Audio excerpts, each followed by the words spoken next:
तो दोस्तों आज हम फिर से आपके लिए लेकर आए देश और दुनिया की सभी ताजा बड़ी खबरें फटाफट एक एक कर विस्तार से आज आपको बताएंगे। तो वीडियो को अंत तक जरूर देखें दोस्तों। वीडियो बनाने में हमें काफी मेहनत लगी है तो वीडियो को दिल से लाइक कर दे। जी हाँ दोस्तों, पहली खबर आपको हम बताएंगे कि जहांगीरपुरी हिंसा का बदला लेने के लिए हिंदू संगठनों ने नमाज के दौरान अलीगढ़ की मस्जिद पर किया हमला। मस्जिद पर पथराव के दौरान 10 नमाजी हुए घायल। तो वहीं आपको बताएंगे दोस्तों कि आशीष मिश्रा की जमानत रद्द होने के बाद संयुक्त किसान मोर्चा ने मोदी के मंत्री टेनी के इस्तीफे की है मांग।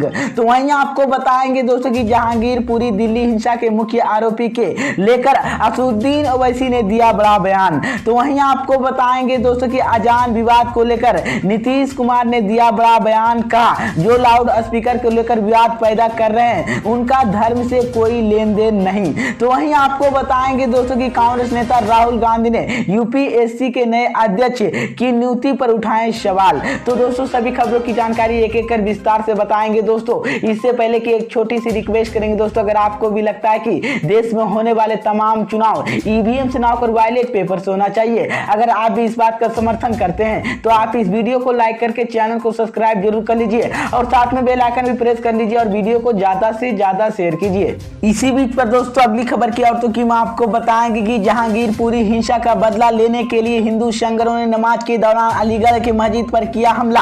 मस्जिदों पर पथराव के दौरान 10 नमाजी हुए घायल। जी हां दोस्तों, आपको बता दें ये बड़ी खबर सामने निकल कर आई दोस्तों कि अप्रैल के शुरुआती दिनों में मीडिया से हुई हिंसा खबरों की लगातार आ रही कि सबसे पहले हिंदू नववर्ष के मौके पर राजस्थान में हिंदुओं को निशाना बनाने का काम किया है। फिर रामनवमी के मौके पर खरगोन हिंसा के लिए हिंदुओं ने दलाल दिया है। हालत सुधरने की प्रयास प्रशासन कर रहा है लेकिन हनुमान जैनसेन आ गया है जिससे किसी मोर्चे के लिए राष्ट्रीय राजधानी दिल्ली के फिर दूसरे नजर आ गए। वहीं पर 2020 के दिल्ली हिंदू विरोधी दंगे भी दिखे थे लेकिन जहांगीरपुर हिंसा के लिए चलते देखने भी मिल गए। इसी बीच वहीं पर वैसा ही पत्थरबाजी की वहीं पर खून लथपथ पुलिस के धात हथियार मुंह बावजे की गई है। इसी हमले को लेकर खबर सुनते ही धीरे धीरे 15 दिन से ज्यादा हो गए हैं। कभी तो हिंदुओं के लिए जुलूस निशाना बनाया जा रहा है तो खबर लगातार आ रही है। हैरानी की बात है। इसी बीच में आपको बताइए 9वीं वर्ष के मौके पर हिंदू संगठनों शोभा यात्रा के आयोजन किया गया जिसमें तो इसी इलाकों के लेकर निकाल गई थी। हालांकि रवानी के मौके पर रविवार के दिन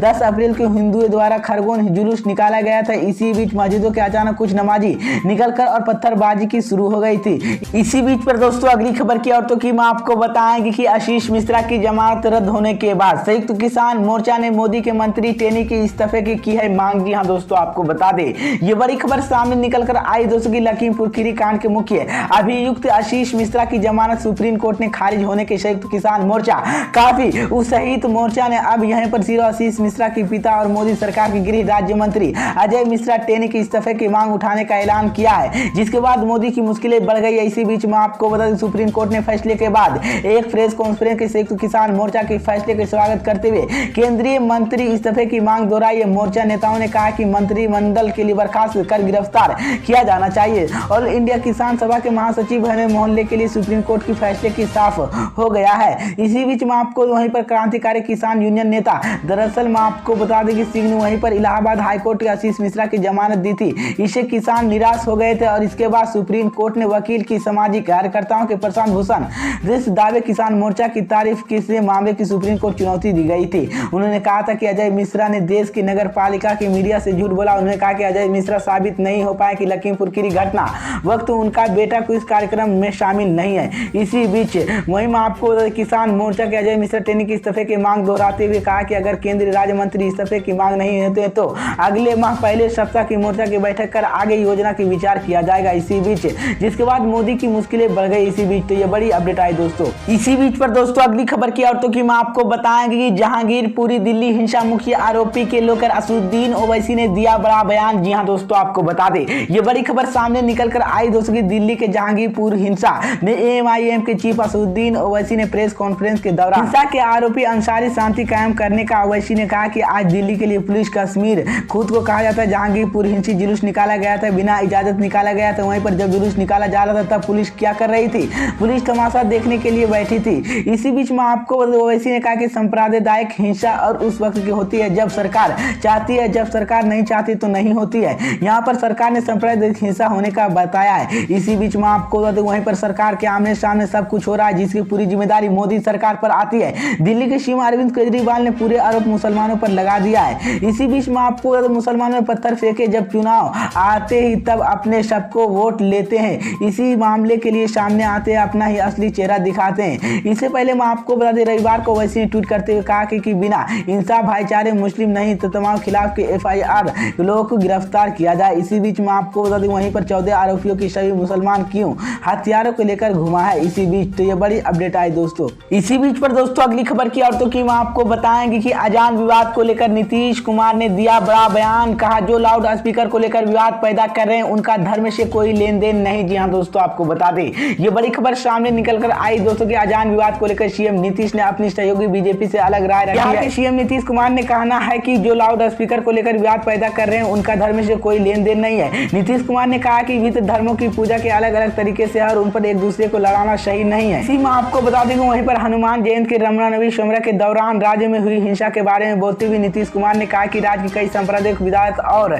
सुरक्षित करने के लिए धार्मिक कार्यक्रम के दौरान उनका प्रशासन अलर्ट रहता है। उन्होंने कहा एनडीए की सरकार बिहार में आई तो तब से सांप्रदायिक घटनाओं के लिए कमी आ गई है। इसी बीच में आपको बता दें, नीतीश कुमार ने बिहार में बीजेपी के साथ सरकार बनाए हुए हैं। भाजपा के इसी मामले में नीतीश ने अलग अलग राय रखती है। भाजपा का कहना है कि लाउड स्पीकर पर अजान नहीं होना चाहिए। राज्य के बीजेपी नीति के लिए इसी राय में साथ बिहार सरकार के मंत्री और भाजपा नेता जनक राम लाउड स्पीकर और प्रतिबंध लगाने की मांग किया है। इसी बीच में आपको उन्होंने कहा कि लाउड स्पीकर पर अजान दूसरे समुदाय के लोग काफी दिक्कत होती है। इस बार इसी विवाद की शुरुआत महाराष्ट्र निर्गमन सेना के अध्यक्ष राज ठाकरे ने की है।